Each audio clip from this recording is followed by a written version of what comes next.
ตรียมผลิตห้าวคันไดเนาะห้าวคันไดโค้งเครื่องมือที่ทันสมัยเนาะทีมงานทางรอนกำลังเร่งผลิตห้าวคันไดโค้งเนาะฝากชมผลงานตอนต่อไปเดี๋ยวพี่น้อง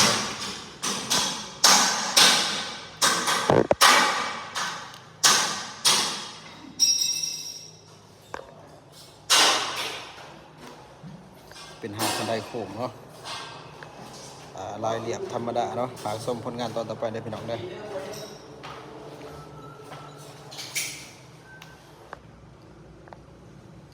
มาเอาแบบห้าวคันไดให้ลูกค้าเนาะ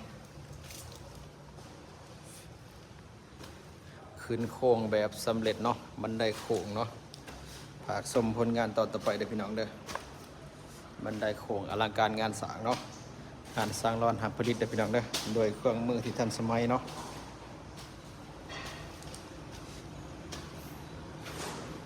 ขึ้นโค้งเอาแบบฮาวระเบียงเนาะฮาวคันได้โอ้ยากไล่พี่น้องเลยยากแต่สร้างรอดก็เห็ดได้คือเก่าเนาะเพราะว่าเป็นจวดให้เนาะ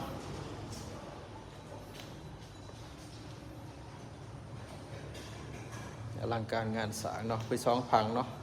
เอามือในขางเนาะมันนี้เบิดมือในขางหนึ่งมืออื่นเบิดมือต่อยขางหนึ่งเนาะดีลูกค้าทุกคนเนาะทีมงานสร้างรอนกำลังเล็งลงสีห้าวระเบียงเล็กดัดอิตาลีเนาะห้าวจับเทิงจะเป็นไม้ดูไม้แดงเด้อไม้ดูไม้แดงสำเร็จรูปจากโรงงานเนาะความใหญ่ห้าวระเบียงในการประมาณขนาด10 เซนเนาะพี่น้องเนาะไม้ดูขนาด5x10จะเป็นกลมคลิปเต็มทาง YouTube ด้วยพี่น้องเด้อเอาดู YouTube ได้เด้อมีแต่ขนาดได้เริ่มขั้นตอนผลิตเนาะจนหอดพันแล้วจนหอดขั้นตอนลงสีแล้วฝากเบิ่ง YouTube ด้วยพี่น้องเลยคลิปเต็ม YouTube เลย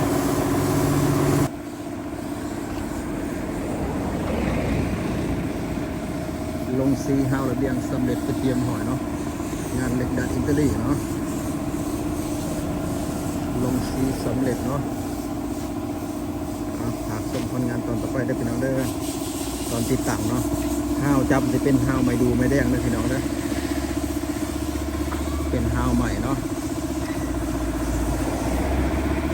เป็นห้าวไม้ดูไม้แดงผสมทานกัน